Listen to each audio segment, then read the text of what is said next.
Pagi Bu. Pagi Pak. Saya mau bertanya tentang apa itu pembelajaran ketika Anda mengajar di kelas. Apakah ada masalah-masalah yang timbul selama jenengan mengajar di dalam kelas? Pasti ada masalah, itu pasti ada. Walaupun kita bertahun-tahun ngajar, itu tetap ada timbul suatu masalah dalam pembelajaran. Yang pertama yaitu kurangnya motivasi belajar. Guru datang itu tidak langsung dalam materi, tetapi kita harus memotivasi seorang pelajar biar dia semangat belajar. Bagaimana kita harus jadi seorang pelajar itu memberikan motivasi kepada murid. Yang kedua yaitu kesulitan pemahaman, karena kita bisa membedakan antara pemahaman murid satu dengan murid yang lain itu berbeda. Ada yang langsung paham, ada yang pemahamannya itu low. Itu. Yang ketiga yaitu kurangnya sumber daya. Sumber daya kayak fasilitas yang kita miliki di sekolah, di kelas itu kurang lengkap seperti itu. Yang keempat yaitu kurangnya keterlibatan siswa. Kurangnya keterlibatan siswa dalam pembelajaran harus terlibat, harus ada kooperatif antara guru dengan murid, harus saling kooperatif.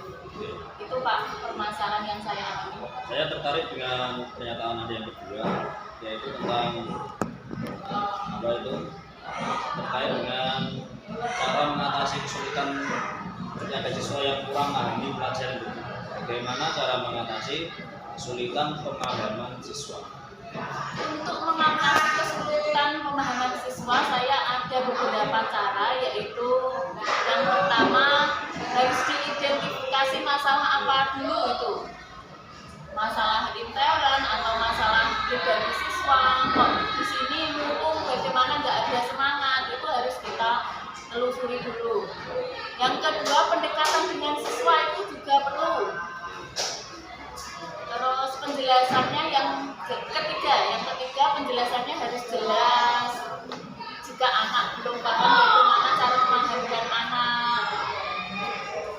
Yang keempat, penguatan konsep dasar. Kita memiliki dasar-dasar dalam pembelajaran, harus diberikan kepada anak. Dasar apa saja itu juga termasuk cara memberikan penjelasan, itu juga termasuk kesulitan kita. Ini kan sendiri ini kok mengampu mapel nawang ya?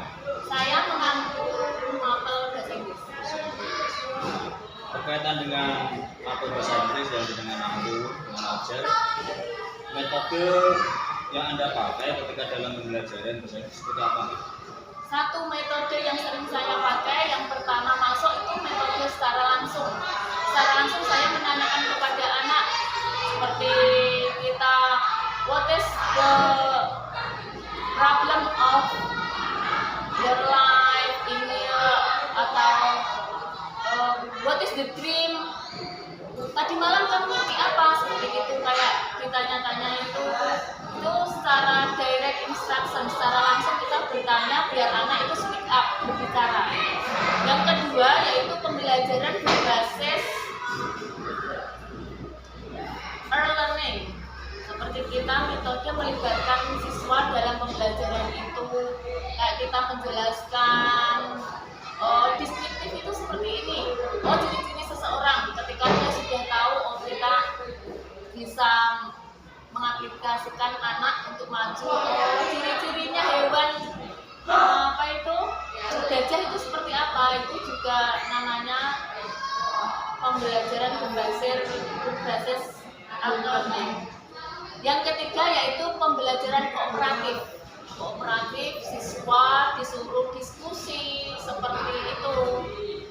Itu sangat senang sekali jika siswa nanti disuruh kooperatif, dia aktif berbicara, berkomunikasi, menulis. Itu adalah pembelajaran saya yang kita lakukan sering.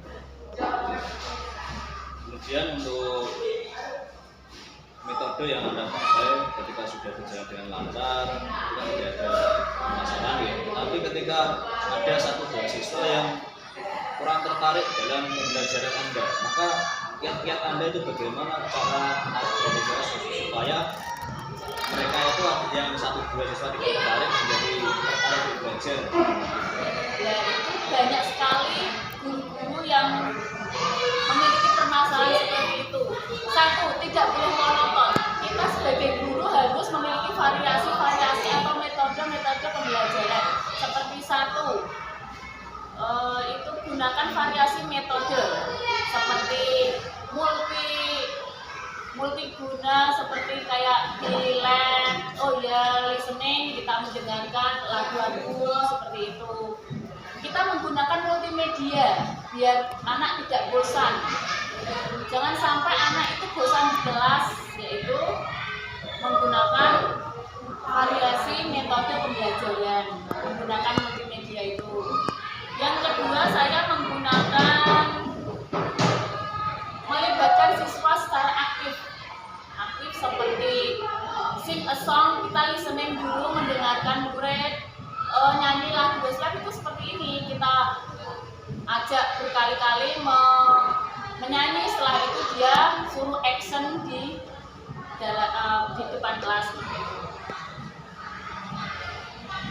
Jadikan pembelajaran itu yang relevan dengan materinya, dengan kita melibatkan siswa secara aktif. Pokoknya ayo tidak monoton di depan guru, tetapi kita selalu memberikan metode diskusi, memberikan metode menyanyi bersama. Pokoknya asik menggunakan handphone, seumpama bisa multimedia di lab juga bisa.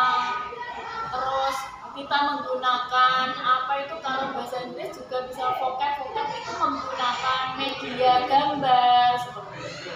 Biar dia tidak, ini gambar apa, anak-anak kan lebih tertarik. Anak itu lebih tertarik dengan gambar-gambar sehingga tidak monoton penjelasan terus itu enggak.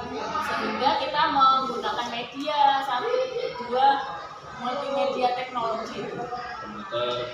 Komputer, proyektor, terus bisa handphone kalau anak membawa seperti itu.